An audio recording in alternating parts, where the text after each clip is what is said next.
to all of you joining us from around the world. And on behalf of UN Habitat and the Institute of Advanced Legal Studies at the University of London, I'm really pleased to warmly welcome you from the cold Nairobi to the 12th Urban Law Day, which is our dedicated platform for cross-disciplinary dialogue on the legal dimensions of sustainable urban development.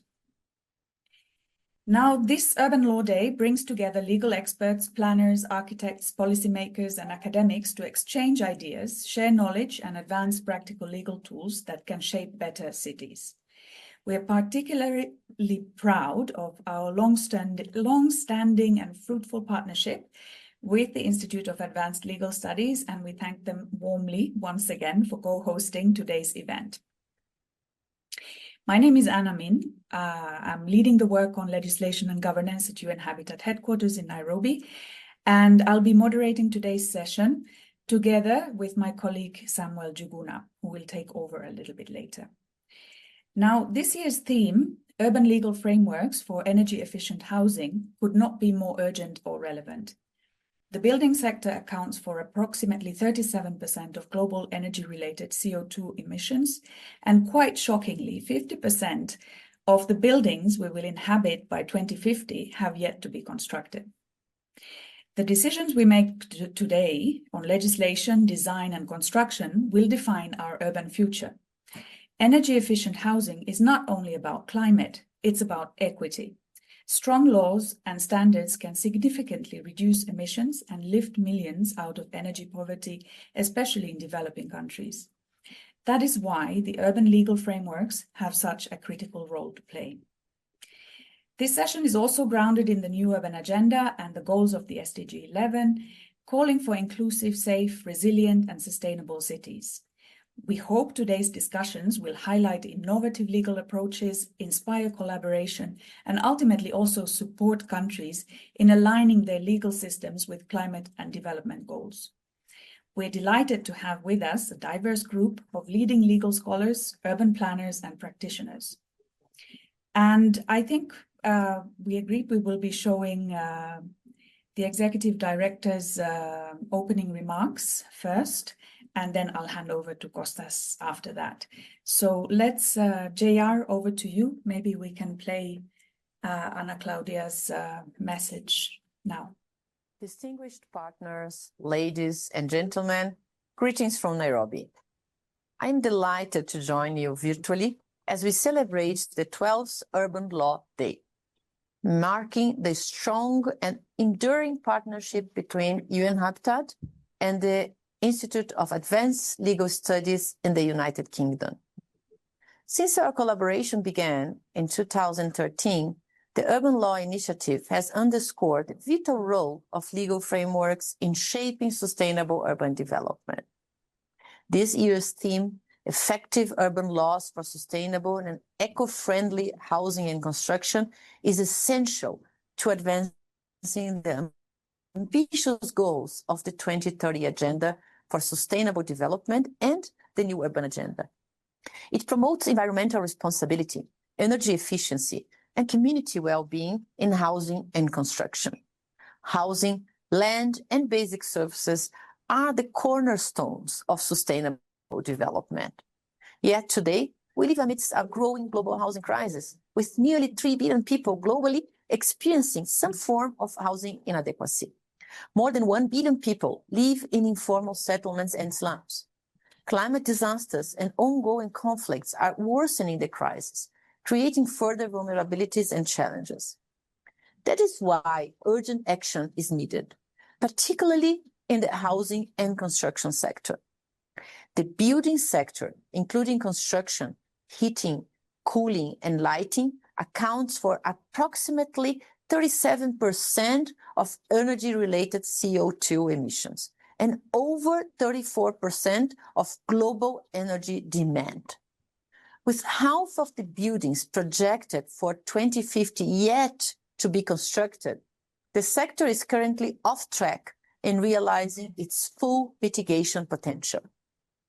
The Intergovernmental Panel on Climate Change, the IPCC, highlights that implementing energy efficiency laws in construction could reduce greenhouse gas emissions by up to 80% in developing countries. Beyond emissions reduction, such regulations can help lift almost 3 billion people out of energy poverty through access to sustainable and affordable energy solutions. Building decisions made today will shape energy use for decades. As the climate footprint of buildings continues to rise, future housing must be fully decarbonized. Urban legal frameworks play a key role in enforcing energy performance standards, requiring developers to integrate energy-efficient designs and technologies in both new and existing buildings. From a social and equity perspective, urban laws must ensure that eco-friendly building standards are accessible and affordable for low-income communities, prioritizing sustainable housing for people living in vulnerable conditions. Ladies and gentlemen, your engagement today reflects a shared commitment to ensuring sustainable urban development. Effective urban law can drive eco-friendly growth without compromising the environment or quality of life. At UN Habitat, we are bringing housing back to the center of our work over the next years before 2030, and urban law will be a key enabler for this. I wish you all productive deliberations, and thank you for your participation. Thank you very much for Ana Claudia for her opening remarks. And now I'll hand over to our dear friend Kostas. Let me just say a few words of Professor Stefanou as well. He's a renowned expert in comparative legislative studies and has long championed the role of law in sustainable development. And he will open today's session on behalf of our academic co-hosts. Thank you, Anne. Thank you. It is actually the 12th year we're doing this, and I'm delighted. Of course, I'm delighted so many of you are present today, because urban law is such a niche area. Maybe it's a good idea to remind people that we started because at the time it was felt that the local operatives, the regional managers of UN Habitat, needed some training in legislative drafting, because so many of them were proposing, as donors, were proposing relevant legislation to different countries. This is how it started. So we spent the first couple of years trying to find the ins and outs of urban law, what it is, what it isn't, what does it include, what it doesn't. And for a few more years, we seem to be trapped in this climate change. Urban law is not, well, some of it is climate change, but it's not climate change. Urban law is something else. So it was quite clever that we, rather than trying to do all these things ourselves, we focused on the 2030 agenda. Because we, in this way, we do strictly the things that UN Habitat thinks are relevant, and we no longer have to explain to everyone that we're not about climate change. Climate change can affect urban law, but we're different. So today, and Samuel, by the way, has been very instrumental in this, in making it clear that it's not climate change, we're something else. So I should thank him too. Anna, of course, has been with us from day one, and she has been doing this tirelessly all these years.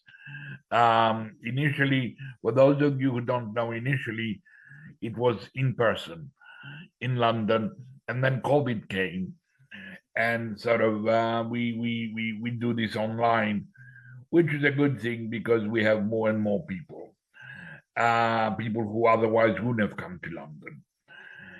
Anyway, thank you all for attending. We will continue with the 2030 agenda of UN Habitat, and these will be really our topics for the next few years. Thank you, UN Habitat, and thank you to all who are participating today. Thank you, Kostas. I think without further ado, we can actually start the session with Maria setting the scene. Just a very short introduction. I think most of us hopefully know Maria already after all these years. But Dr. Musmuti is really an expert in legislative effectiveness, and we've been working together, like it's been mentioned several times, for quite a few years now together. And she'll be presenting to us a framing intervention on how legal frameworks can support energy efficient housing and how urban laws can be tailored to accelerate the climate goals. Over to you, Maria.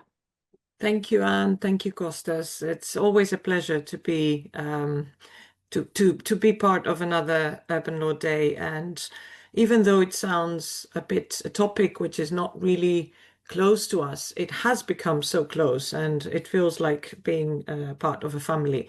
I hope you can see my slides. So what I want to discuss, and this is again inspired from a bit of work that I did for UNEP, and it aims to bring together legislation and broader goals like climate change, like energy efficiency, and so on. And we all know that legislation is not a miracle worker, so things will not just magically happen because we wrote it in a law somewhere. But there are ways in which legislation can actually contribute to different goals, either sustainable development goals or other policy goals that are important in a given context. And this is what I have been trying to explore. Hopefully, Jonathan will also elaborate more on, why all of this is relevant and, why it is important. But I will restrain myself to the more legal side and try to highlight a few points that I picked in relation to how building codes or housing legislation, how can they actually make a difference when it comes to energy efficiency, and what kind of techniques or what kind of approaches can we use, and what are the issues that will make a difference when it comes to achieving energy efficiency goals. So I hope you can see my slides. And the first thing that can be done and is very important, and everyone who has sort of followed our effectiveness discussion knows that, number one issue is knowing what we're aiming to achieve, knowing our objectives. And the first way in which building codes or housing legislation can actually contribute to energy efficiency is by committing to specific decarbonization goals. And what I'm trying to say here is that building codes, for example, do not have decarbonization as their main objective. So they are there to set standard for safety for all those who are living in buildings. No, decarbonization is relevant and energy efficiency, but it's sort of a side goal. So it is important to integrate this in the legislation that is there and to make that as visible as possible. And I was even able to source some examples from different countries, and I was very surprised to see that Germany is a country that actually gives a specific measurable goal in its energy Buildings Energy Act. And it actually says that the aim was to increase the share of renewable energies in the final energy consumption for heating and cooling to 14% by 2020. So you see that it is something that can be measured and something that integrates a specific and measurable goal within the broader context of building, construction, housing, and so on. And they even went forward to review and change that in 2022 to reduce the energy demand limits and to a lower level. So it is possible, and it is actually happening in countries out there. So it's a good inspiration for us all.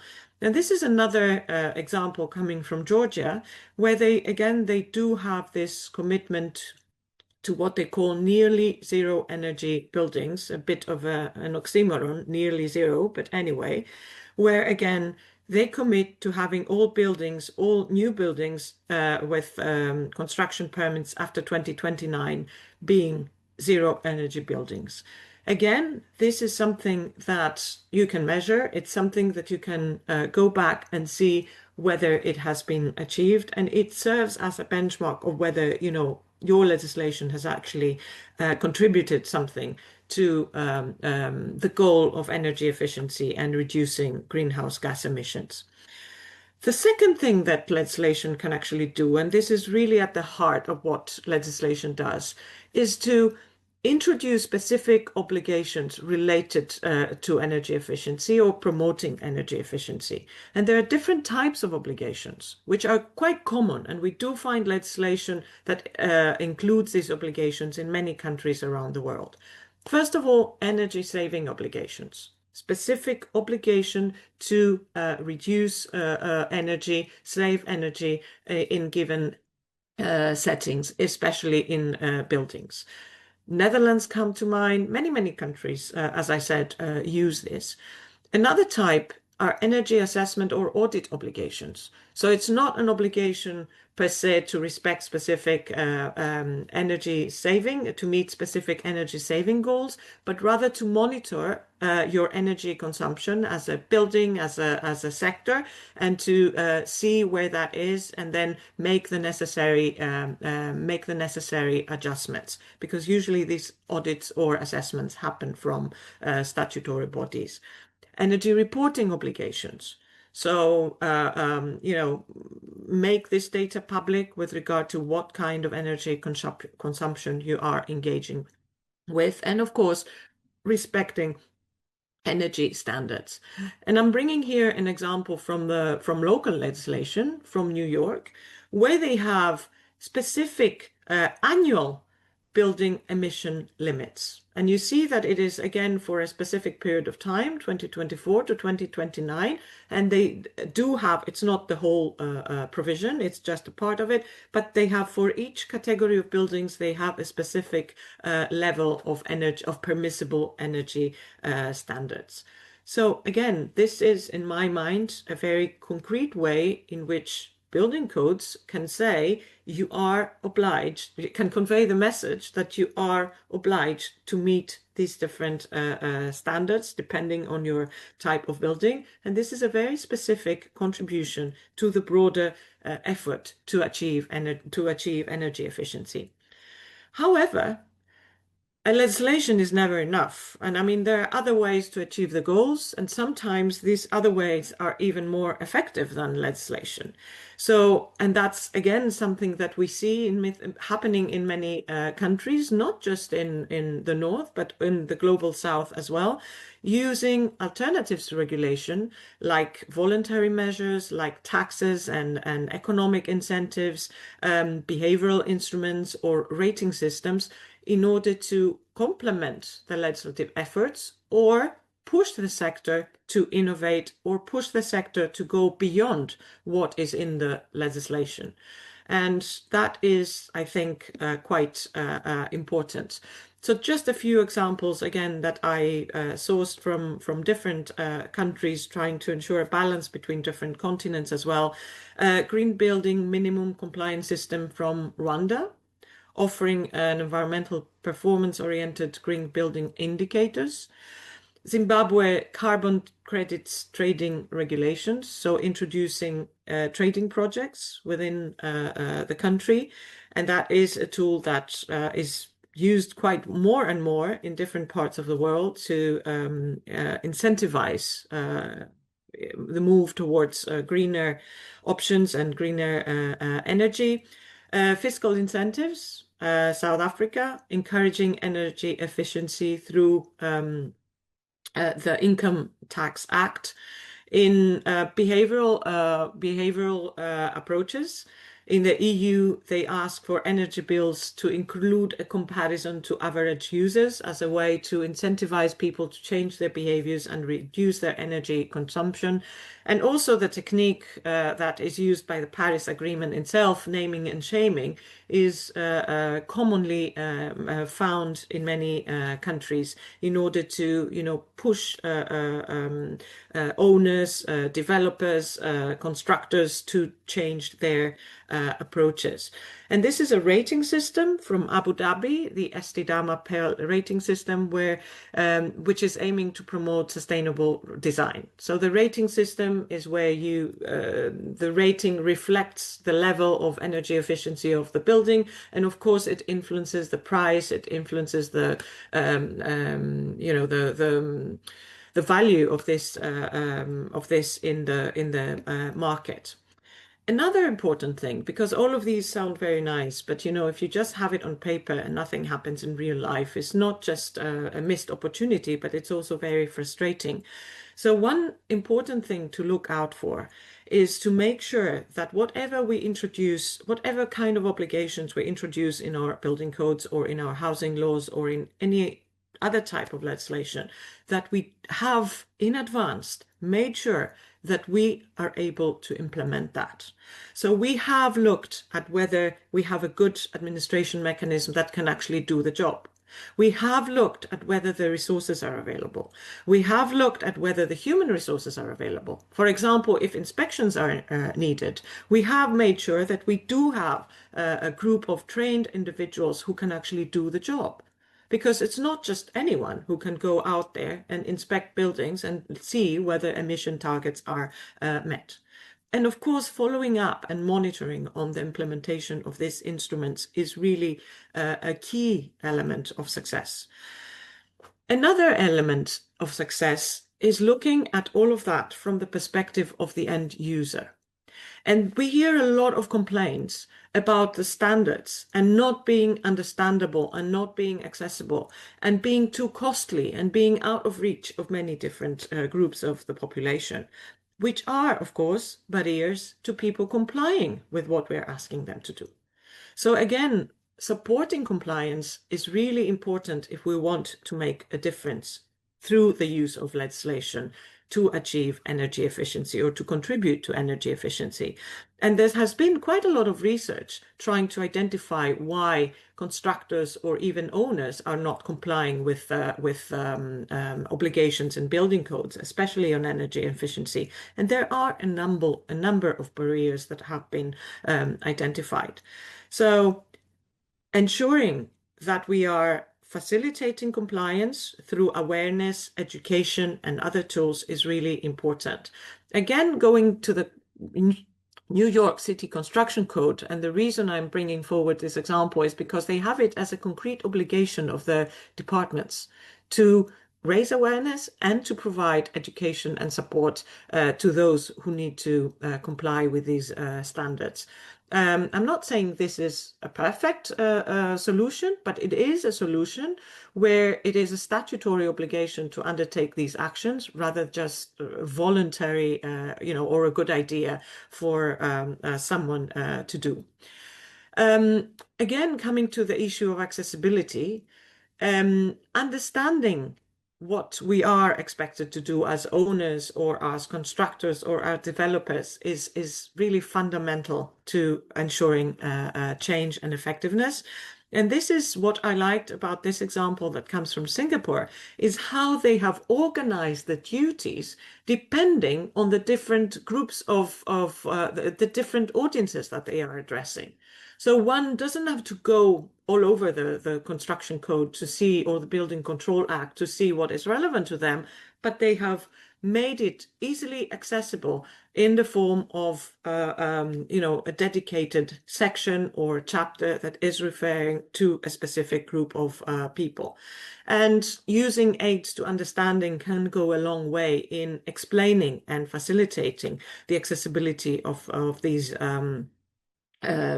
provisions. And here we have some examples from Scotland. And it's really interesting how they have looked again at different types of users. So the customer journey is addressing what we call our lay users. So me as a building owner, or me as someone who is looking to improve their building or to build a new house.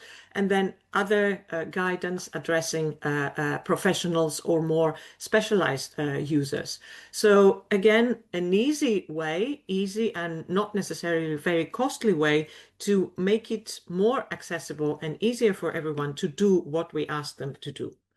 And the last point that I want to bring forward is that all of that, even if we've done our homework and we think we have the perfect solution, we never really can know how that will play out in real life.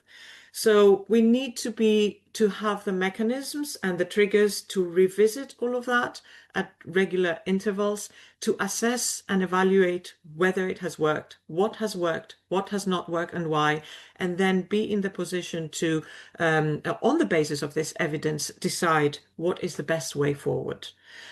There are no magical solutions, I'm saying again, in relation to how legislation can push things forward, but legislation is and can be a very powerful tool. And particularly building codes or housing legislation can make a difference if they have a clear commitment to specific decarbonization objectives, depending on the country, depending on the sector, depending on what we're talking about. They use a mix of instruments and not just the very old-fashioned legalistic approaches, have looked at their implementation mechanisms and have ensured that these are realistic, feasible, and cost-informed, are facilitating compliance, ensuring that there is the possibility to enforce effectively all of these standards, ensure clear communication with stakeholders, and a rigorous monitoring and review process. So I will stop here, Anne. I hope this has indeed set the scene and given an idea how legislation can actually promote these super sophisticated and super complicated goals. And I'm happy to take questions or to have a more general discussion. Thank you very much. Thank you, Maria. I think it was very clear and very nicely put all the different aspects of how legislation can help and what are the limitations also, what legislation can do. And also the examples. I think it's so concrete. It's a very concrete way of showing us what we mean by these different things. I'd like to open the floor for any questions from the audience. There is a question in the chat. Yes, I've seen that one. Rose is asking, can carbon assessment and energy monitoring go hand in hand? That's the first question, but we would also like to hear from the audience. If there are any others, feel free to raise your hand and just...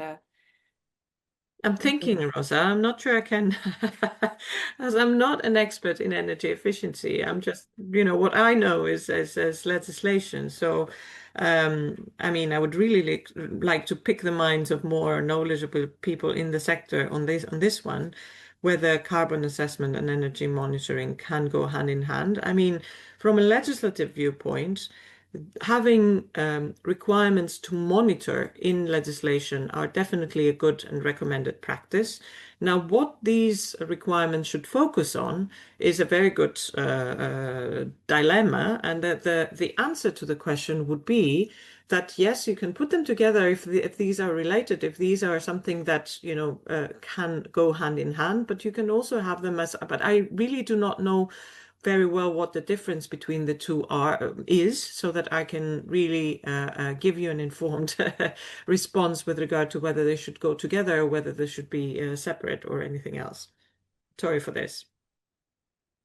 Now, there is another question, but we can get back to that question. Maybe Jonathan or one of the other speakers might have a good answer for that. Yeah, I mean, they can just jump in if they. Yeah, I can see Jonathan is here. So if you want to take the question, please feel free. I mean, I can add 2 cents to it, but I think both must go hand in hand, in my view, though carbon assessment, it goes beyond energy monitoring, because it's not only about the energy monitoring that you look at the carbon or the emissions related to the building sector, especially also when we look at the whole issues about the materials and the embodied carbon in the materials. So the assessment of the building itself, like energy monitoring in the building, is a critical element, but there's all the embodied carbon that you cannot assess only by energy monitoring in a building. So I don't know if I responded 100% to the question, but I'm happy to, if there are like more details on that, and I can maybe try to respond better. 2 cents well placed, Well because put. Yes. thank you. There's a couple of more questions on the chat. So one is, how do we deal with the issue of legislation that presents the opportunity of promoting energy efficiency, but cities lacking technical and financial constraints, or I think that cities have technical or financial constraints to implement such legislation. So yeah, I mean, that's a big problem, because as one of the points that I mentioned was making sure that whatever we put in legislation is implementable, because if what we put in legislation is never implemented, it's not just inefficient or ineffective, but it's also people lose trust in legislation. People do not believe anymore that legislation is a tool that can actually change things. And also it's a big how can I say, it's a big problem from a rule of law perspective. So whenever we are facing the dilemma of introducing super advanced standards, that in the fear of that these standards will not be implemented, my approach would be, go step by step, take a more staggered approach. So set your goals for the next 5 years, do something that can happen within these 5 years, make sure it has happened, and then move forward. Because jumping from where we are today to 100% different universe is not realistic. And again, financial resources and human resources are things that we can, that it's information that is already there. So we do know what kind of capacity our cities or our institutions currently have. So if all of a sudden we introduce a piece of legislation that requires like 3 times the effort, and these resources are not there, I mean, you don't need to be a Nobel Prize winner to guess that these will remain unimplemented. That's why what I'm saying is that we need to reverse the thinking and bring this whole implementation discussion in the stage where we are designing and drafting our legislation, not afterwards. Implementation is not an afterthought. It's a very important part of legislative design. So to me, your question, a case like the one you describe here, would show that someone hasn't really considered that when they were looking or putting the legislation together, but relying on the good intentions or the wishful thinking that resources will somehow magically appear, which usually doesn't happen. So that's the one question. I feel very passionate about this issue. So Anne knows, Sam knows, but it's a topic that is coming up quite often, every right? time, yeah, it's true.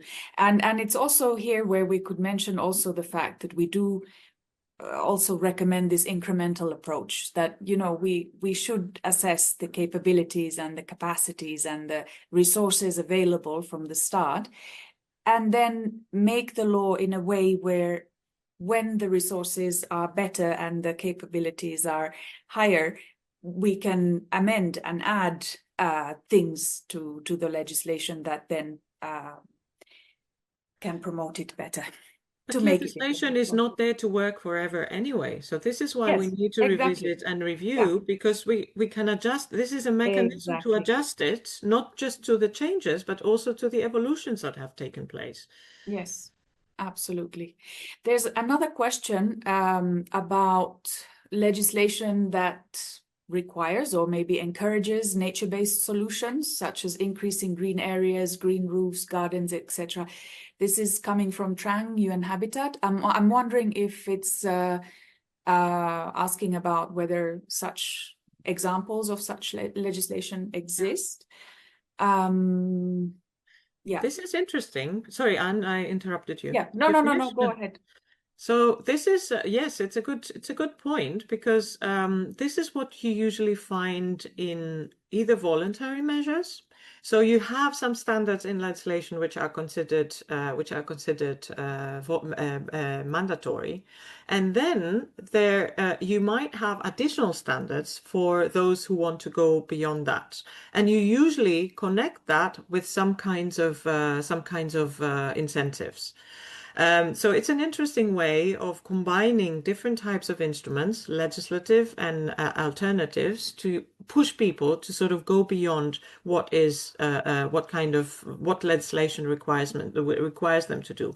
But yes, rating systems as well. It is something that they do encourage and consider. Again, offering a higher rating system, which means higher value in the market and so on and so forth. But you can have it in legislation as well if it is something that, again, is feasible and implementable, and it's something that people can actually comply with. And it's not, just a very nice idea that will never be implemented. Can I say something? That this idea that you have minimums, and if someone wants, they can have a maximum, is a very, if you like, Scandinavian idea,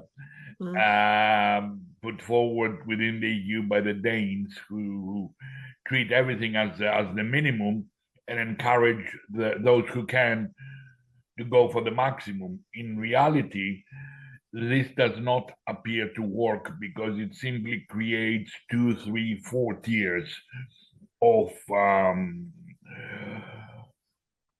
people who cannot really comply. So we tend to say, no, don't treat it as a minimum, treat it as it is. So if we ask you to have, I don't know, certain amount of something, then that is the amount. Otherwise, we are really going to have different tiers, and at some point in the future, as we do within the EU, as you know, in many areas, old legislation used to say minimum.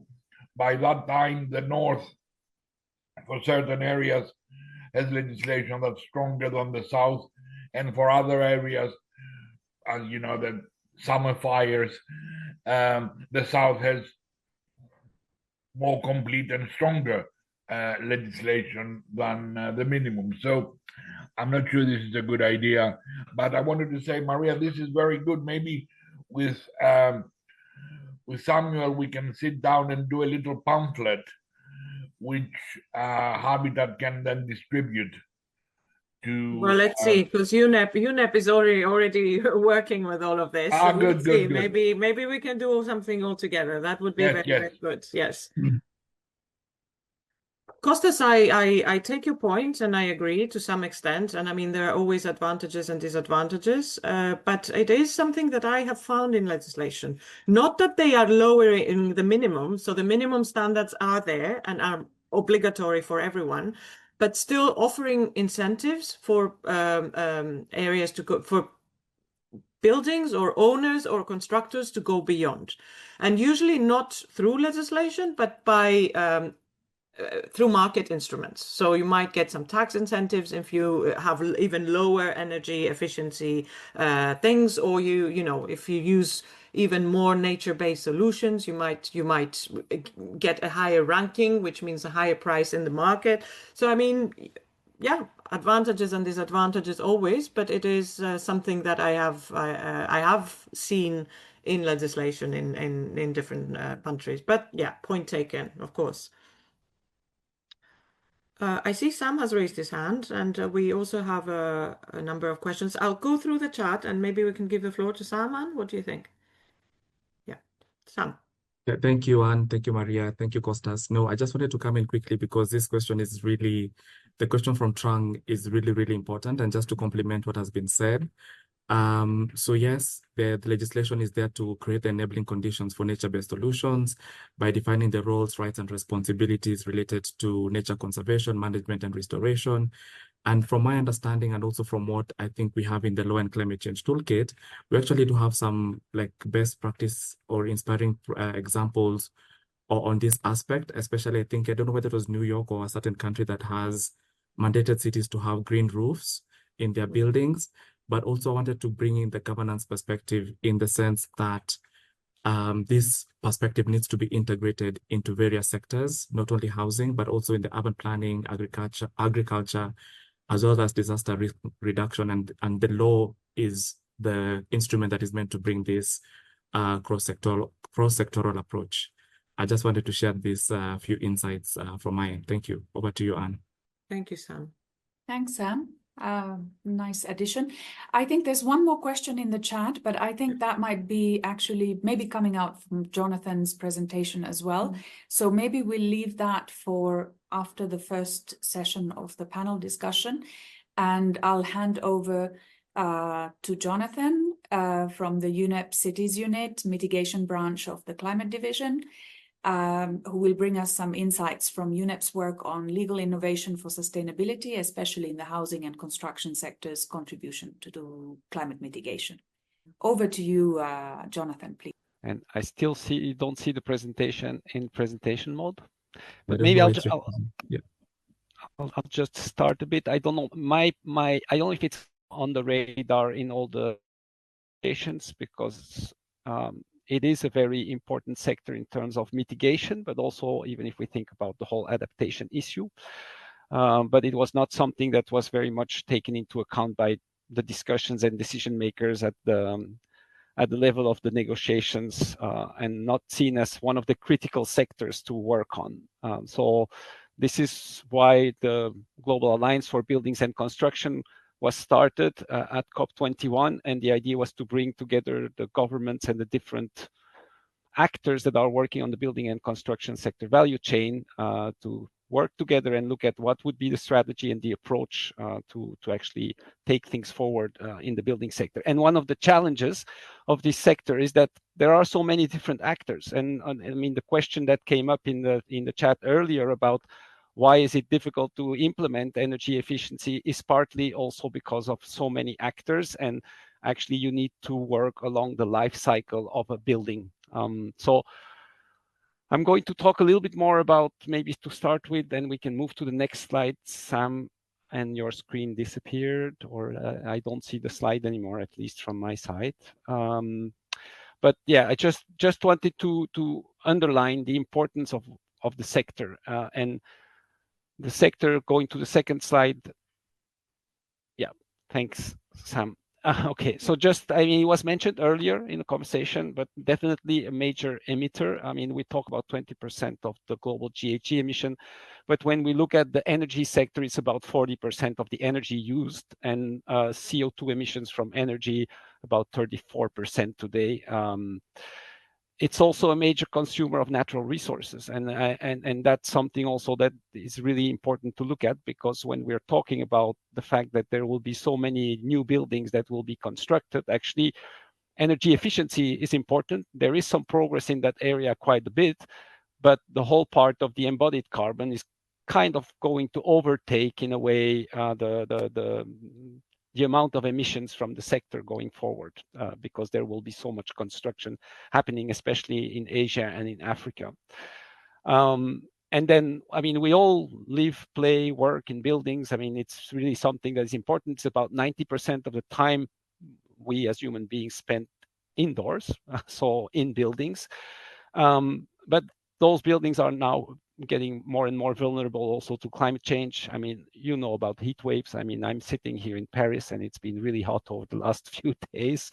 It's getting better today, but definitely our buildings are not adapted to the new climate that is coming. And then on top of that, we know about all the extreme weather events and all the impacts it can have on our buildings. So it's not only about thinking about the energy efficiency part, but it's really thinking about the holistic approach to climate action that needs to be undertaken.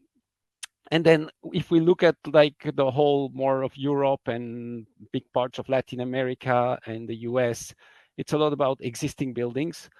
And those existing buildings actually need to be renovated, refurbished. And so there's a need to really work on refurbishment of buildings also. And finally, I mean, the sector, and you know it well, it's like about 11 to 30% of the GDP. So it's a very important economic sector for countries and a very strong employment part. So it also is about, I would say, an opportunity, because we can turn this sector into an opportunity also by actually working more on sustainable buildings and the climate action in the sector. So moving to the next slide, please. The next slide is just what I was mentioning, the importance to work along the life cycle. So we talk about all the emissions that are coming from the production of the materials and then the construction processes. And then once your building is constructed, you look at the operational side of making sure. But you need to look at it from, the planning. The moment when you start planning your building, you already need to think about, well, I don't know whether it's end of life or what happens next with the building. And this is also important when we talk about energy efficiency, because I guess the first energy efficiency measure is actually building a building that will be using as little mechanical energy as needed. And actually through design, you can do a lot in terms of making your buildings actually more comfortable and actually being able to use less energy going forward. So it's really important to look at this sort of holistic approach and the whole life cycle. Next slide, please. So from our perspective, we've been monitoring the building decarbonization of buildings since now 2015, producing a global status report on buildings and construction every year, where we are looking at, okay, where do we stand compared to the trajectory we should be on if we wanted to be in line with the goals of the Paris Agreement. And what it shows is that over the last 15 years, we've actually not really made much progress. I mean, there is progress, but of course, at the same time, the floor space starts, growing or continues growing. So that means in terms of emissions, we are actually kind of not really reducing the emissions, even if we are making progress in terms of the energy intensity per square meter of buildings. Can move to the next slide, please. So what we are noting as energy intensity increased only 5% since, so over the last 10 years, which is good, but definitely not enough. In 2023, we had a modest reduction despite 3% floor increase. So, and it's the first time actually that we can sort of decouple like the increase of floor area from the emissions. So it's an important progress.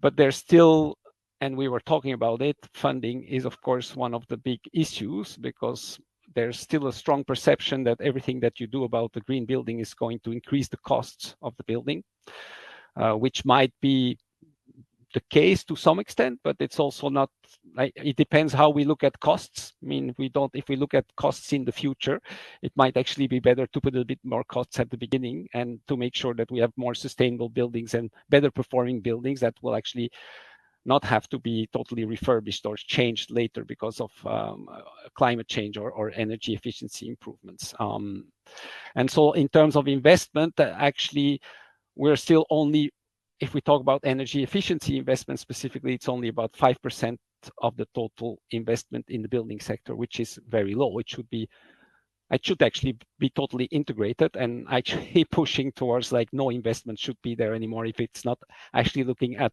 considerations of energy efficiency or environmental considerations in the building sector. So, and actually last year, it fell by about 3%. So actually, there's been negative progress in terms of energy efficiency investments.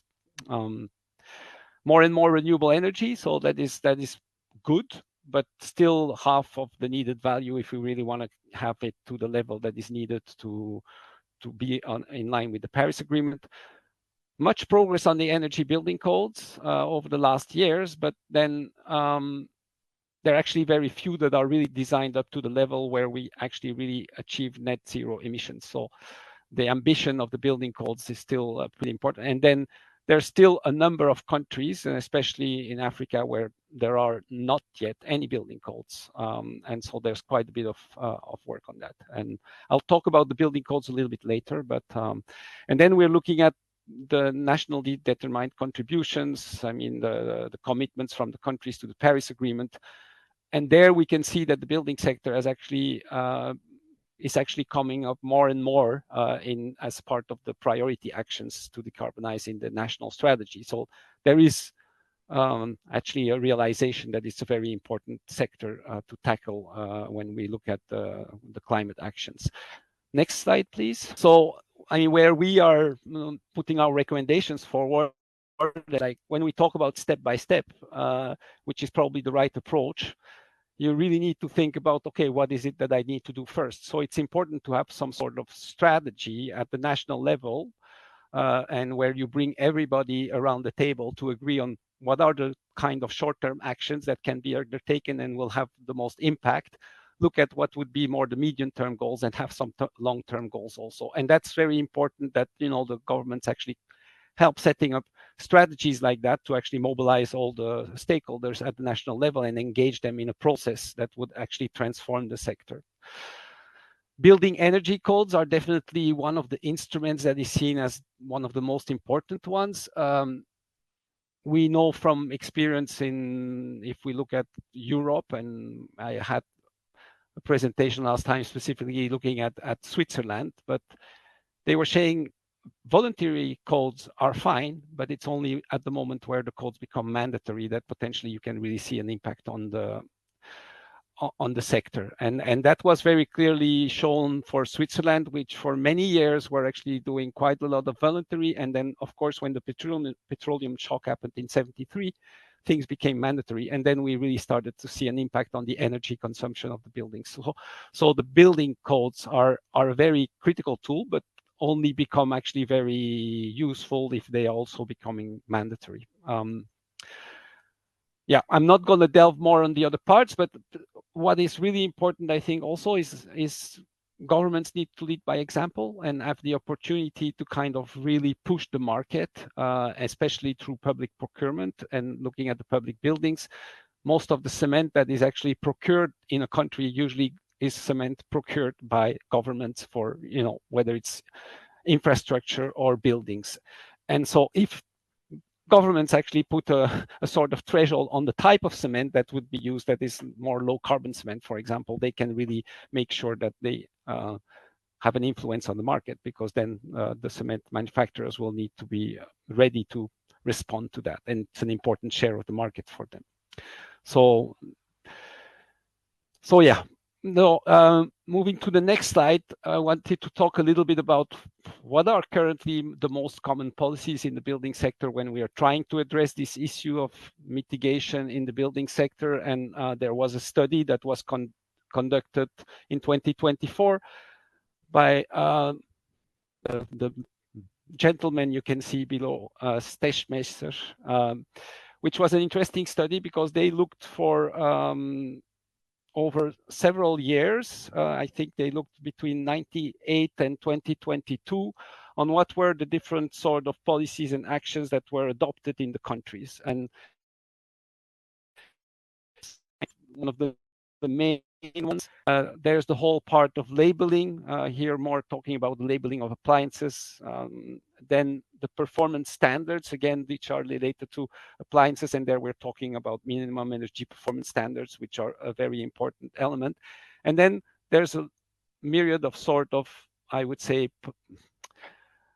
financial sort of instruments that need to be implemented, as you can see. And if we move to the next slide, what happens is that the most effective ways, and it was mentioned by Maria, is like there's not one silver bullet, and it's actually combining a number of things together. And it's combining in general pricing and subsidy sort of instruments together with regulation. And then the other element that is really important is that it's very different from context to context.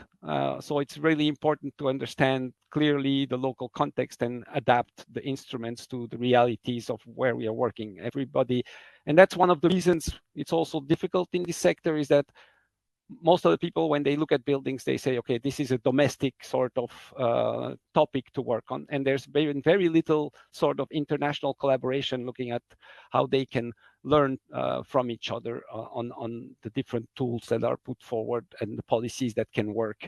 So that was also the reason for us to bring actually the governments together to exchange information to accelerate a bit the action. But you can see that like in developed economies, it's been mainly looking at the pricing interventions, and then actually regulation has been quite effective also, and that they need to be adapted. So looking at some examples of different countries, I mean, it was mentioned earlier about Germany. Germany has set like a target at the national level, and that's what we talk more about, the vision and how people can be behind it. But then they also link it with some low interest loans for renovation, some heat metering, and then also energy performance certificates. So it's a combination of tools that are coming together that help advancing the sector on this topic. Colombia developed a roadmap for net zero buildings, looking for net zero buildings by 2050. And there's actually quite a lot of work that is done more on the certification side.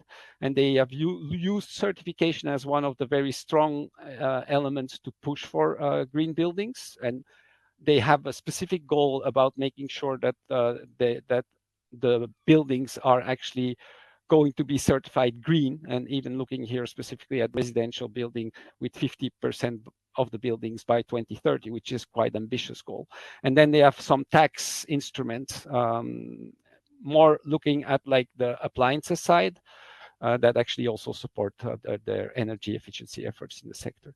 And then with higher energy efficiency requirements for the green building certification, and this is more baseline, that is the one that applies for everyone, and and needs to be probably like revised regularly to be reliance on imports for both materials and for equipment, where then the cost in parallel, looking at integrating renewable energy in electrification, but also in the buildings directly. They also have some work on solar water heaters, for example. Some more examples in the next slide. So France, I mean, France is one of the countries that is pretty advanced and actually has a very clear goal on achieving a reduction of emissions from the sector by 40% by 2030, and actually go to carbon neutrality and net zero by 2050.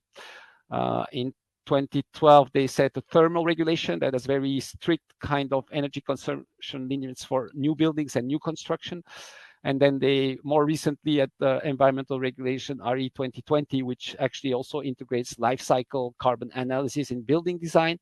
And then they have also this scheme, which I think there are more than one country that has it, is about the energy rating of buildings and trying to make sure that actually you cannot do some.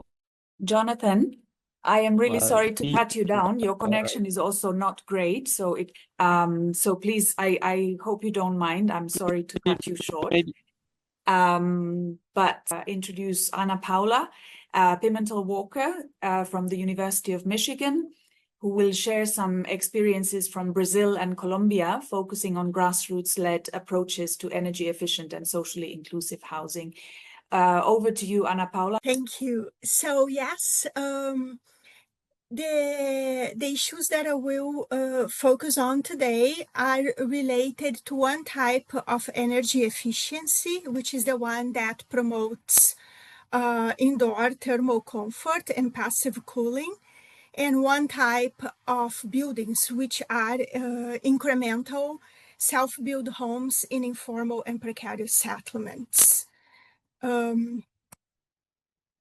So this issue is very important for human health. We have seen studies in Brazil, for instance, comparing heat waves in 14 most populous areas between 2000 and 2018, and we see an increase in excessive deaths during heat waves. So also increasing due to climate change. In Colombia, there are also studies about the impact of indoor heat on human health, including birth weight of children for mothers in the third trimesters during heat waves. And we can see that we still have long ways to go to lower the proportion of the urban population living in slums, in informal settlements, and inadequate housing. So unfortunately, houses in informal settlements become a heat trap and impact health negatively. Here we have some examples of grassroots initiatives in Brazil to improve thermal comfort. One is in a favela in Rio de Janeiro, where a few households are implementing green roof. The other is an NGO in São Paulo that is implementing reflective insulation when they build emergency housing. And the name of the NGO is Teto. Another example of a partner here of the University of Michigan, Piabiru, with funding from Celavip, they have been implementing the chimney effect when they construct these core houses, starter homes that then families can build on over time. Some of the issues that we see here is the need for some policy recommendations, is the need for more laws that are technical assistance laws like the ones we have in Brazil and Colombia, because they give support for technical assistance firms and NGOs to be able to aid passive cooling implementation that's done incrementally by the population, by the residents of informal settlements. Also, the examples that I just shared, not all low-cost solutions fit the needs of every household. For instance, green roofs might require maintenance and watering plants during dry season so that it continue to provide that effect. So maintenance is an issue. The work that we conduct with housing movements, municipalities, and basically researchers is based on the idea of co-creation of solutions for informal settlements, where we build from the vernacular knowledge of the dwellers that build their homes incrementally, and also from housing design science and simulations, computer simulations that estimate the reduction of indoor temperatures based on particular interventions. So this is our team. We have partnered with the Union of Housing Movements of Brazil. We have partnered with the municipality of Bucaramanga and also neighborhood associations. So our approach is to engage in understanding construction, especially incremental housing, conducting modeling and simulation that is responsive to the modes of construction in the sites that we collaborated with, analyze the passive cooling interventions through computer simulations, and then bringing back the results to communities through capacity building and co-designing alternatives to implement these interventions, and brainstorming together what would be some policy advocacy to incorporate and facilitate these issues. As we can see here, the communities that we collaborate with, they have life expectancy that is 10 years lower than the average for the city of São Paulo and 20 years lower than the life expectancy of the wealthiest district in São Paulo, which is Moema. So the problem of São Paulo is definitely inequality. The level of precariousness and the reliance on the mothers to build these neighborhoods, on women to build these neighborhoods without assistance, is still one of the main issues that the city face in terms of heat equality and climate justice. We can see that the situation will get worse in terms of climate predictions for indoor temperatures. I will go very fast, but one of the main issues in terms of materials, this is based on a survey we conduct in over 1,000 households in this particular informal settlement, is the quality of the metal sheets, the corrugated roofs, which are 88% of the roofs and transform these houses in heat traps. Here are examples of how we collaborate and other NGOs collaborate to build resilient homes. They can be elevated homes. They can be relocating homes from water streams and building sheds for community gatherings. These communities themselves have their own upgrading plans collectively. And we conducted data, we implemented sensors in 5 houses, light construction and heavy construction, to better understand the indoor temperatures and to provide data for the simulations. I will go very fast. So here is one example of Jenny, how she renovates her house by picking up things from the dumpsters. These boards where she found them on the dumpsters.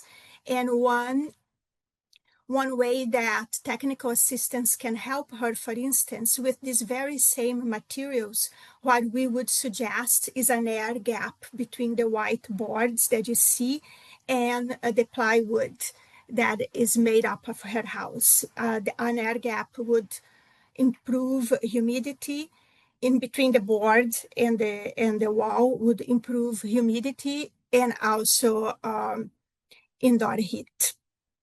So documenting how women in the settlements upgrade their own houses incrementally over time is an important step to recommend action.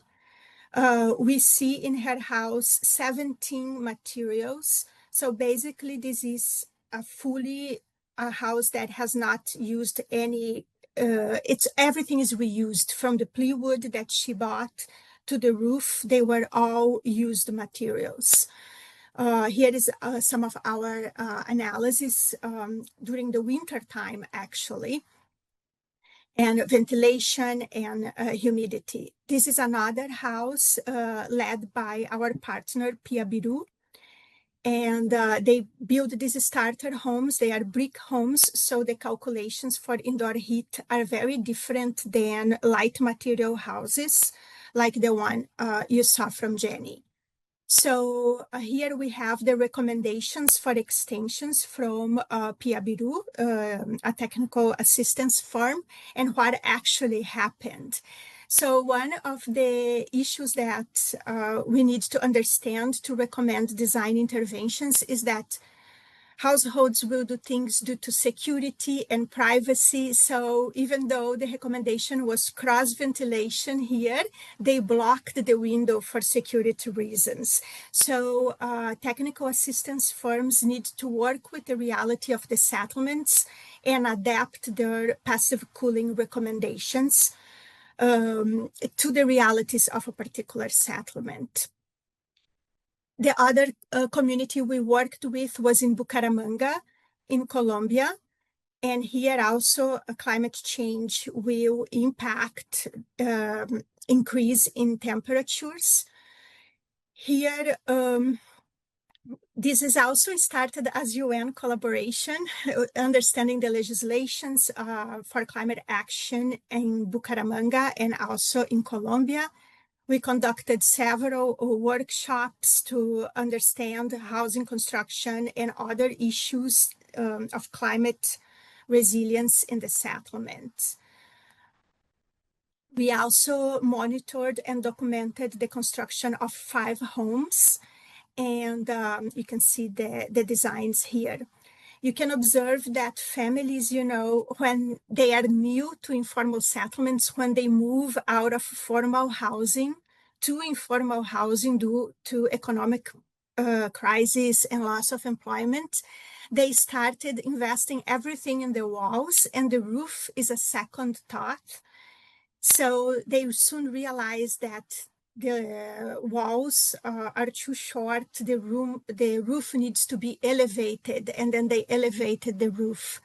And also sometimes leave some air gaps to increase air circulation. Communities also get together to produce shade. Lack of shade and green spaces contribute to indoor heat.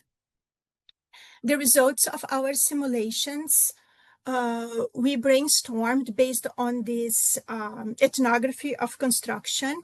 We brainstormed some solutions that we thought, based on our conversations with the community, that would be culturally appropriate and affordable and easy to implement, safe to implement.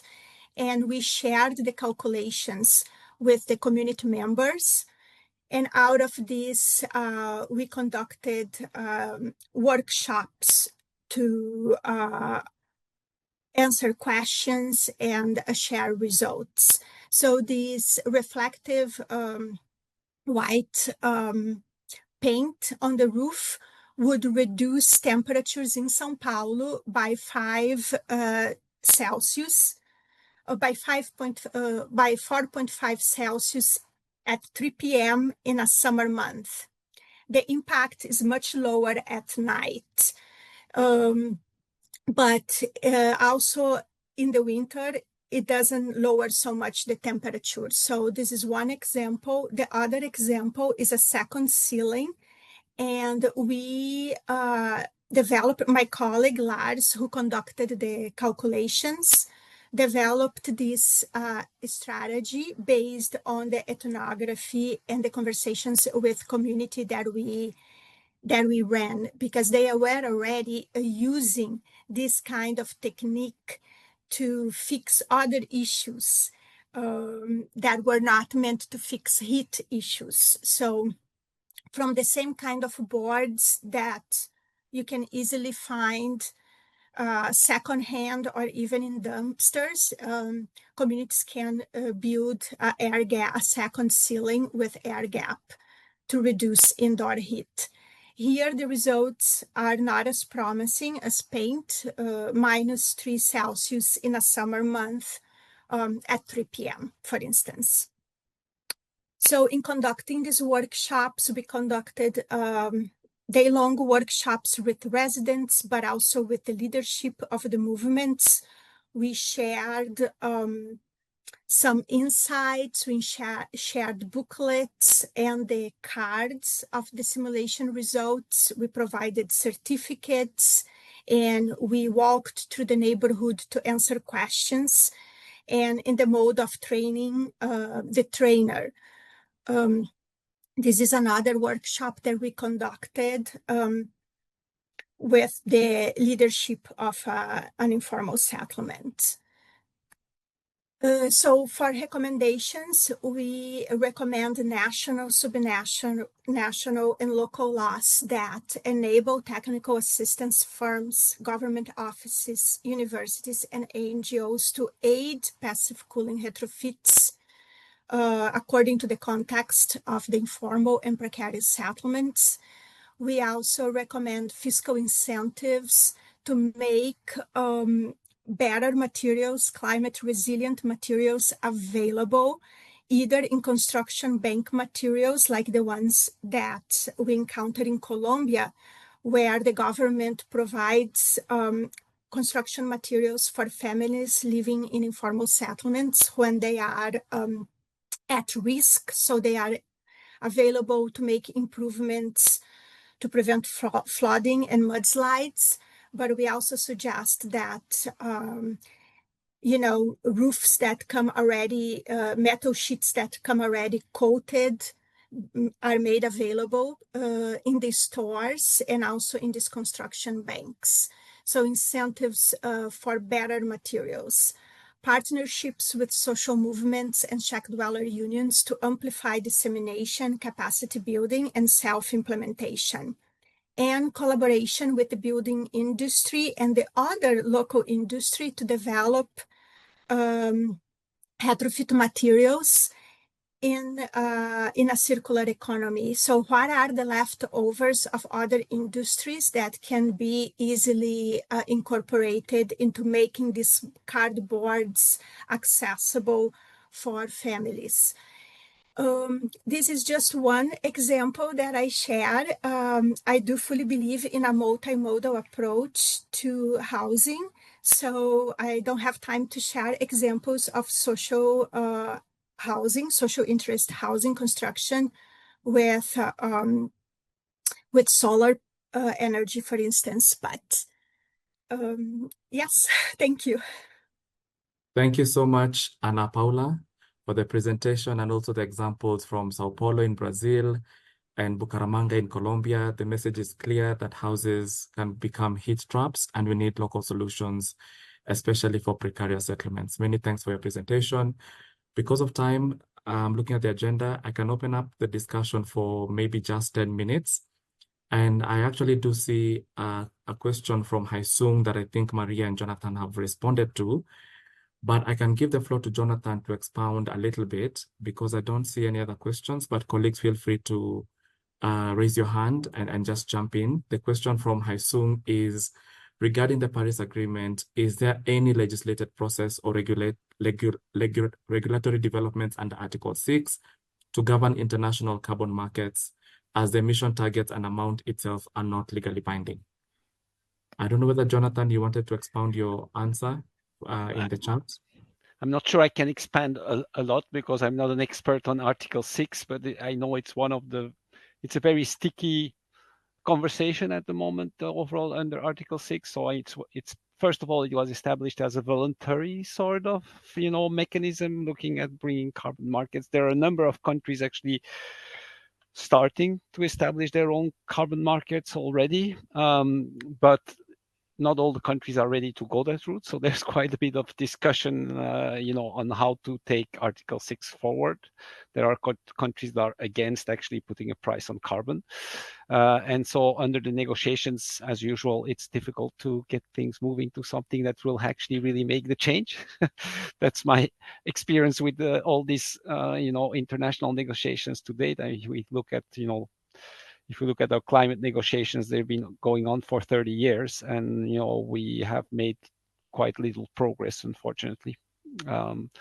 But yeah, it's definitely one of the tools that is looked at also in the building sector, because carbon credits could be actually a very good way, and emission trading systems could be a very good way to actually fund some of those or subsidize, let's say, a number of those actions that we need to do, whether it's about passive cooling or energy efficiency or even I would say the sort of more resilience sort of work that needs to happen on the buildings construction sector, especially for the lower income and middle income kind of parts of the society that are looking at housing. Everybody knows is a very important crisis. So it's like it definitely requires some subsidy support to actually help making transformation happen at that level.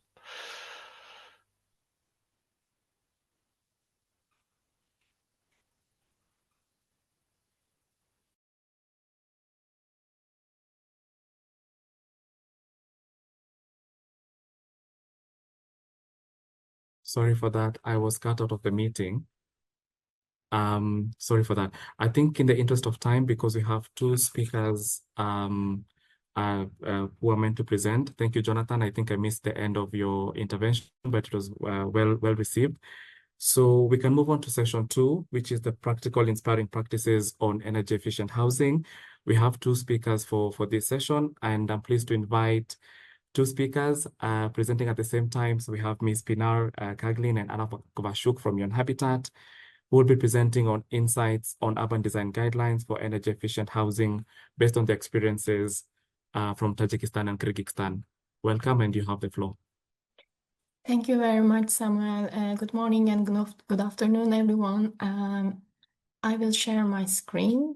Yes, I will talk about the two experiences from the projects we developed in Tajikistan and Kyrgyzstan in Central Asia in two cities called Korog and Narin in each countries. But just to set the global perspective, so we know that the buildings consume around like a 40% of the global energy, and they contribute to the 30% of the greenhouse gas emissions. And especially the construction sector because of the cement production. So this shows us how huge is the potential to reduce the emissions via green design and retrofitting in cities. That's why UN Habitat advocates for resource efficient building codes and legislation.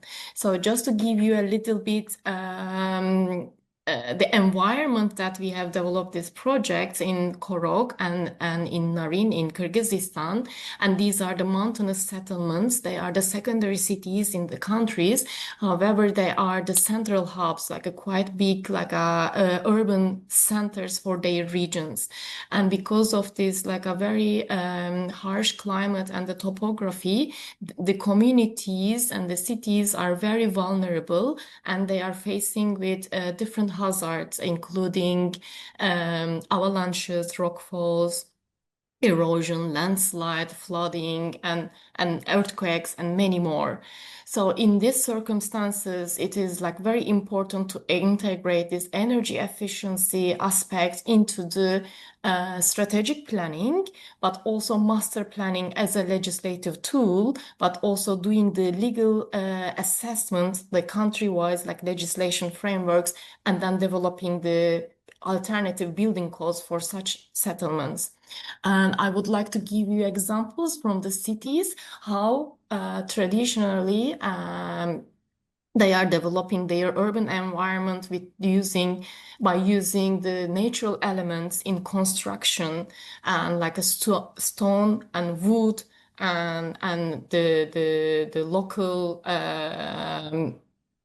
materials, but also inside the houses are very interesting. So on the right-hand side, you see a photo from a Pamiri house, like a very traditional vernacular architecture in the region, in the mountainous area. These structures are very resilient against earthquakes, but also like a harsh climatic conditions, and how they are inviting the daylight inside the house from the top openings, windows, and very well insulated for the energy efficiency and easily heated.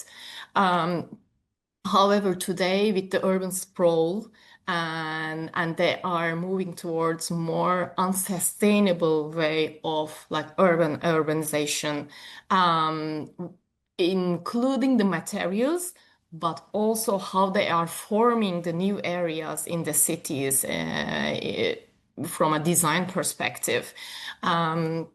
So that because like they are moving far away from their traditional way of like building the housing and the infrastructure, they need even like a more emphasis on how to insulate the buildings, how to retrofitting their buildings. So I just wanted to highlight that this sustainable housing or energy efficient housing, it is not only about the building scale, but it starts from the even like a national scale. But as urban planners at the city scale, neighborhood scale, we have a lot that we can do in this area, and we can identify the interventions that we can do at the neighborhood scale and street network scale and the public space environment, but also on the building unit scale. Just an example, so in UN Habitat, we are promoting the compact development of cities. And compactness means urban density, the optimal density, but also it is related to accessibility to the public services. So why we are promoting this? Because optimal density reduces the cost of infrastructure and energy demand, both in construction and the maintenance. And so that when we are doing our assessment in the cities, we are proposing this densification areas for this like optimal use of land, but also optimal use of the resources. And then accessibility also, it reduces the energy consumption in transportation. This is why we are trying to enhance the accessibility and then the transport infrastructure in the city and with this compact type of development. On another aspect, as I said, these cities are very vulnerable in terms of hazards. So yes, the avoiding the hazard zone for housing is important, as well as the infrastructure. So when the cities plan their infrastructure, this also includes the water and sewage system, but also the electricity system, which is like quite vital during the disasters. They need to be planned, avoiding the hazard zones. And for the so this can also be reflected in the building codes of the city, but also in the master plan of the city. When we develop these strategic plans for the cities, you see for the Narin city, for example, we can include many also recommendations and policy implementations in the city, but also the investments as the like the capital investments in the cities, some interventions that the cities or even like the national government can take like a role to implement. For example, in this Narin city, there are like coal power plants that they are using because hydroelectric power is not enough, especially during the winter times when the energy demand is very high. So we are integrating into the strategic plan some measurements related to this, how to move from coal power to more like a sustainable resources in energy production, but how they can also reduce the demand of the energy, like putting the insulation, for example, starting from the public facilities in the city, the hospitals and the education centers, and move towards the housing also. As I said, in different levels, we can do different kind of interventions. So at the neighborhood level, of course, like integrating these like a renewable energy sources is one intervention, but also mitigating the coal power plant by like filtration, CO2 filtration in the transition phase. At the street network level, yes, efficient mobility plan is important to reduce the energy demand, but also street greening and encouraging like a pedestrian and non-motorized like a movement are also vital for this to reduce the energy demand. And in the open public space sphere, it is the greening the city, but integrating also nature-based solutions into the public space design would help. When we come to the building units, as I said, using the local materials, but also thermal insulation, adequate insulation of buildings, but also the optimal density is important. So we developed these urban design guidelines for both cities to include all these like a thinking and aspects into the supporting documents to the legislation in the city. So the first thing is about the lighting. It is very much related to the energy efficiency. And so the building heights are also important, not only for the density, but also for the lighting. So which is the optimal building height in the city? So we discussed about this in the urban design guidelines, and we propose what the city should follow in terms of like the building heights. It is very important to locate the buildings in the topography so that they can get enough like a sunlight, especially in this mountainous settlements, because the daylight that they are having is like rather limited compared to the flat lands. So the building heights should be regulated not to provide like shading to each other. And the second aspect is about the heating, of course, for the energy efficiency. So the sun orientation in urban design, both in the buildings buildings, but also designing the street network. It is like very important. So the setbacks and the controlled height, as we said, is important indicators for the heating. But also when we are designing the public spaces, we should also take into consideration this like sun orientation to get the optimal light. And the third. Sorry, time is running. If you could wrap up so that Anna can also Yes. have a chance to finalize. Yes, Thank you. I will go very fast. And another one is the cooling and for the energy efficiency. So the wind direction in this climate is very important.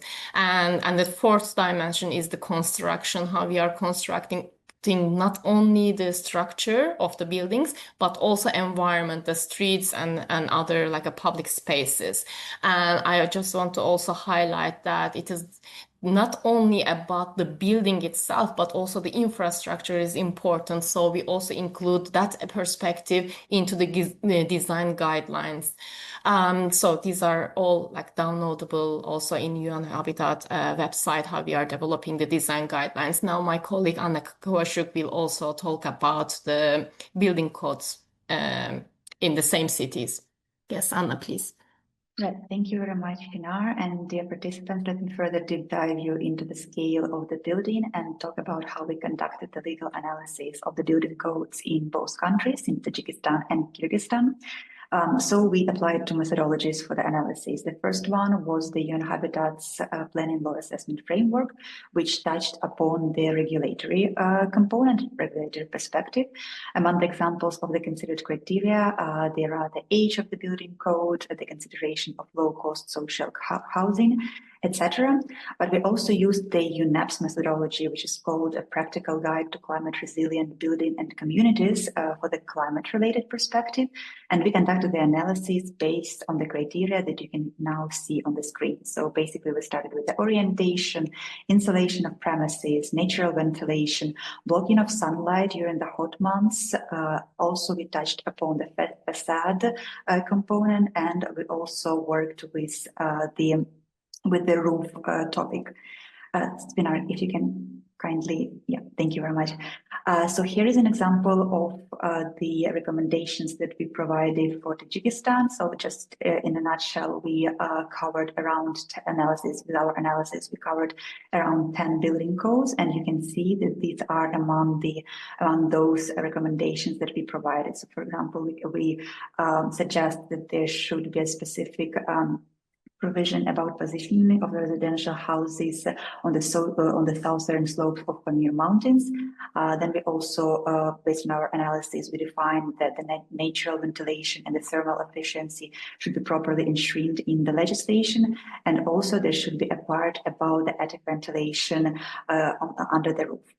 On the next slide, you will be able to see the same analysis that we conducted for Kyrgyzstan. And here you can see that there were much less recommendations from our end. And that's because mostly all of the provisions which are defined in our methodologies have been incorporated. So here, for example, we suggested the minor thing in terms of the window shading solutions that can be applied in different buildings, and also the usage of the specific color, specific paints for the facade and the reflective roofing materials, so that the building energy efficiency can be considered. And on the next slide from our end, you will be able to see exactly the analysis that we produced under two projects for both countries, and they are easily accessible on the UN Habitat's website. Yeah, thank you very much, and over to you, colleagues. Thank you, Pinar. Thank you, Anna. I really like the message that energy efficient housing begins at the city scale, and that we need a multi-scale approach to solve these various challenges. Many thanks. Without further ado, I'd like to invite our last speaker, last but not least. So Mr. Nixon Otieno, Director of Nico Green, which is a sustainability think-do tank, and he'll be providing insights into Kenya's green building standards from paper to action in counties. Architect Nixon, you have the floor. 10 minutes, please. Yeah, thank you. Thank you very much, Samuel. Am I audible? wonderful context already set by the previous speaker, from Maria to Jonathan to just my previous speakers. I'll just be happy to share with you a few insights from what's happening in Kenya. And I work at Nico Green. I kindly move to the next slide. And as has been mentioned, we are particularly a research and technology and design firm that drives sustainability. And we do quite a bit of work around policy. Move to the next slide, please. I would like to begin by emphasizing the context for energy efficiency and sustainability in the housing and construction sector in Kenya would be primarily anchored on the building codes. And we have had a very long journey in Kenya of updating our building code. And that chart given there can see you the journey.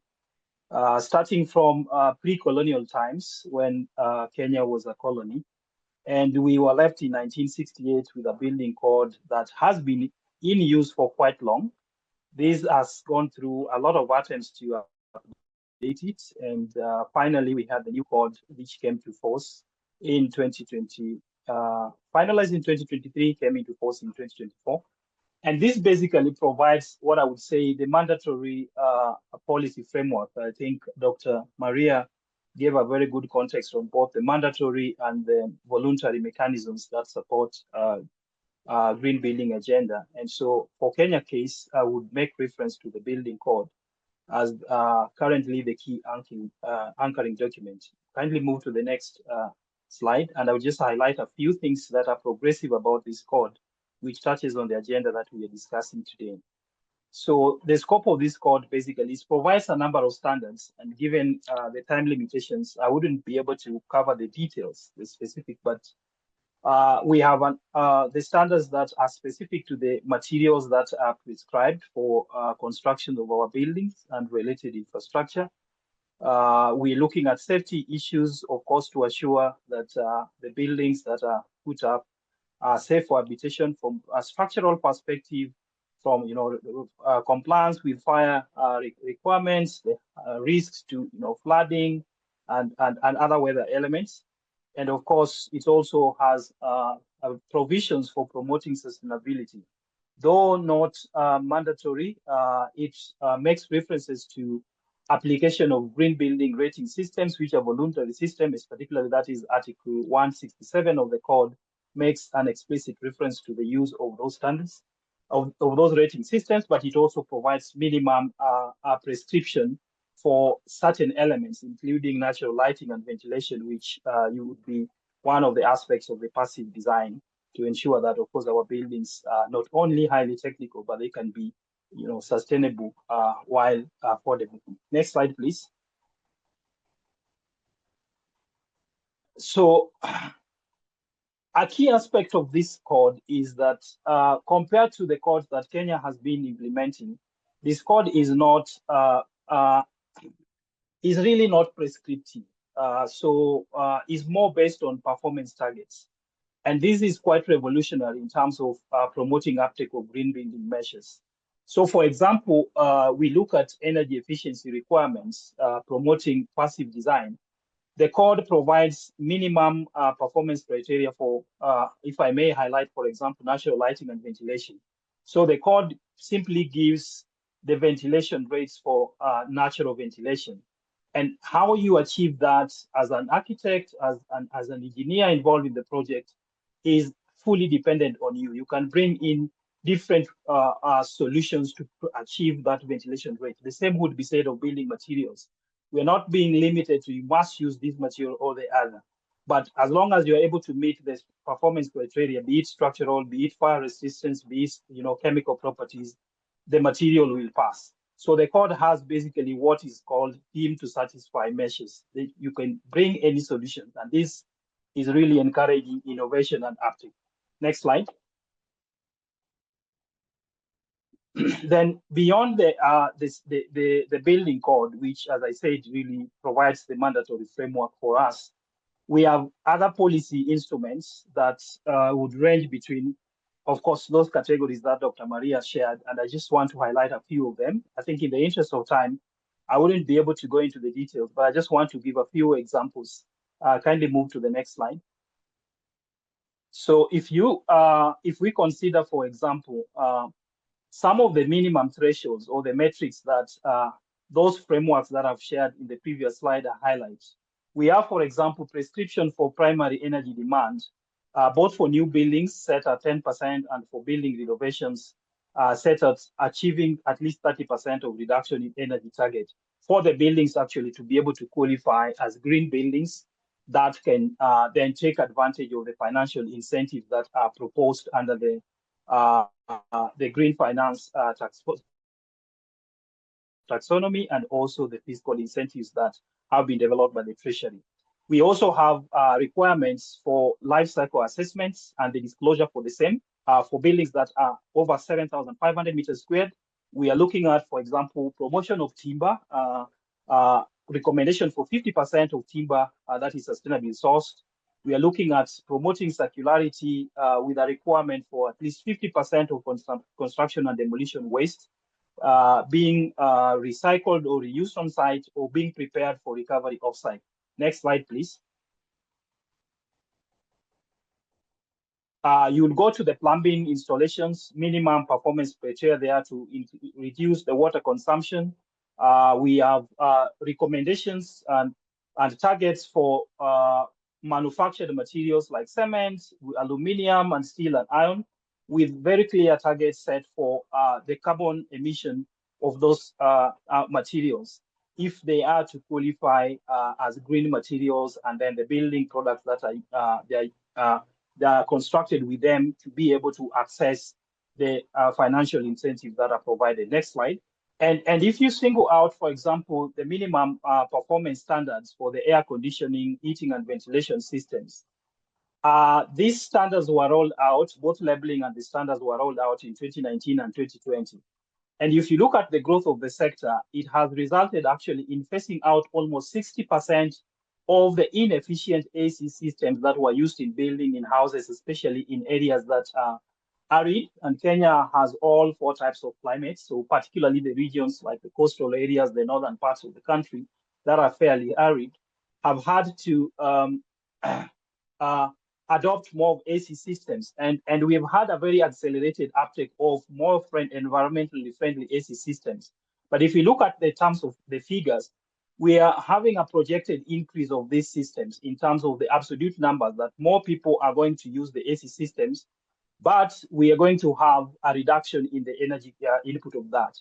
But then there is a concern that if we still increase the uptake of AC, would we be overall having a higher footprint of the built environment? So there comes for us to promote more passive solutions, natural ventilation being adopted. And the building code, as I've mentioned, really promotes this with minimum thresholds already being provided for that. As I wind up, because I think I'm told I have 10 minutes, I would want to keep it within time. Move to the next slide. I just want to highlight a few things that we are trying to do as an organization to translate this into action. So our work partly has been involving policy work, trying to translate the code into voluntary standards, green building standards that are really cognizant of the local context, both the climatic and economic context. And this is not only looking at building. We go further to look at how do you apply these standards and the building codes in other sectors that affect the built environment. So for example, with the Ministry of Health, we are looking at how do we provide basic tools to the community health practitioners to look at, for example, issue of household energy use, to look at things to deal with the air quality in their building as a part of the implementation of the codes. Then how do we cascade the national policy and the climate change commitment at the county level in terms of developing county action plans that ensure that the building and construction sector is integrated, and also the requirements are actually enforced in the planning approvals. The next 2 slides as I conclude. Then we also are working a lot in terms of trying at scale, and we are doing a lot of work in terms of material innovation and working with communities. So if you see there, we are promoting, design and construction with bio-based natural materials that are locally available, from Rammed Earth on the upper page, that is a social facility, daycare facility for teenage mothers. And we are looking at homes. On your right, we are doing hollow interlocking concrete blocks with part of aggregates that we are recovered from construction demolition. And that particular building is in a slum area. We are doing a children's home. When we have, construction and demolition waste, we are using earth bags to try to divide this from the field and empower youth and train them to see really you can demonstrate. And on the extreme right, we are currently doing a building which we are doing selective deconstruction and then extending apartments to convert the use. And we are doing life cycle assessment to be able to see how much do you actually save in terms of carbon footprint when you, rather than demolish, you deconstruct and then you rebuild. Then last slide, we are also a lot of looking at leveraging on digital technology to enable uptake, and especially as we are looking at, for example, the codes, the policy framework wants 50% of recovery of materials. How do you ensure that you link the generation of these materials with the demand? And so we have developed digital solutions to allow first people to be able to connect and uptake the waste materials. On the other side, we are training youth and working, with artisans to help them accurately estimate materials so that you don't generate waste from the beginning. So these are just a few examples of things that we are testing within our lab on how to actually accelerate digital technology. And on the other side, we're also doing a lot of R&D to look at how we get pilot materials from, reuse of glass, aggregates into concrete. We try those in our interlocking blocks, and then we work with communities to build pilot social infrastructure. This is just my high-level highlight of part of what we are doing in Kenya, and I'm very glad to have shared with you. Thank you. Thank you so much, Architect Nixon. I liked your presentation where you had the mix of legal and policy instruments. And just to congratulate you on the advisory work you're doing on Kenya's green building standards. I can see we have 6 minutes left. Because of time, maybe I can entertain one burning question from colleagues. I can look at the chat. I think it's more responses to each other. Correct me if I'm wrong. But if any member or participant has a burning question to either of the 3 speakers who presented just now, I can give the floor for just maybe 2 minutes. If not, I think we can move to the closing. I can see we have 5 minutes. Dr. Constantine, did you want to say something? I just want to thank everybody. I think, okay, from a practical point of view, at the end of an urban law day, to have 78 people online is actually amazing. I remember a time when we were counting like 35, 36 people, and we were lucky to get them. So thank you very much all for coming. I think that we achieved our goal, which was to examine those specific areas from the Agenda 2030 that we agreed. And to that extent, we did very well. Nothing really except to thank you, Samuel, to thank Maria, to thank Anna, to thank everybody who's been involved. And of course, our speakers. Without them, we wouldn't be able to tell the people who are attending very much. So just a big thank you to all. And of course, to remind you that the next year, we will have the 13th, unlucky for some, 13th Urban Law Day. So it will be sometime in June, July as usual. Thank you very much, everybody. Thank you, Costas. I would like to close this very engaging session. But before I do, I wanted to mention that we have a short evaluation that I have posted in the chat. And also the evaluation is also meant to collect information for new participants who would like to be engaged on different urban law thematic topics. And then I would also like to mention that the presentations will be shared soon, while the recording as well as the report of the session will be shared in 2 weeks' time. So please take note of this. So I'll move to the closing, where I would like to extend special thanks to our speakers and panelists who made this session a success, our executive director, Costas, Maria, Jonathan, Ana Paula, Pinar, Anna, and Nixon, many thanks, and also to the 80+ participants who have stayed with us until the end. Many thanks for your engagement and insights, which I believe will be very instrumental in taking us forward for a sustainable housing future. So just to summarize our discussion, it came out in the opening remarks from both Costas and our executive director that housing, land, and basic services are the cornerstones to sustainable development. Yet today, we live amongst a growing global housing crisis with nearly 3 billion people globally experiencing some form of housing inadequacy. That is really shocking. Jonathan highlighted that 21% of global greenhouse gas emissions come from the construction sector. He mentioned that potential solutions lie in innovative national laws and policies that combine mandatory performance standards, economic incentives, and financial mechanisms to support green construction. Maria reminded us that it is not enough to have energy efficient performance standards in legislative instruments.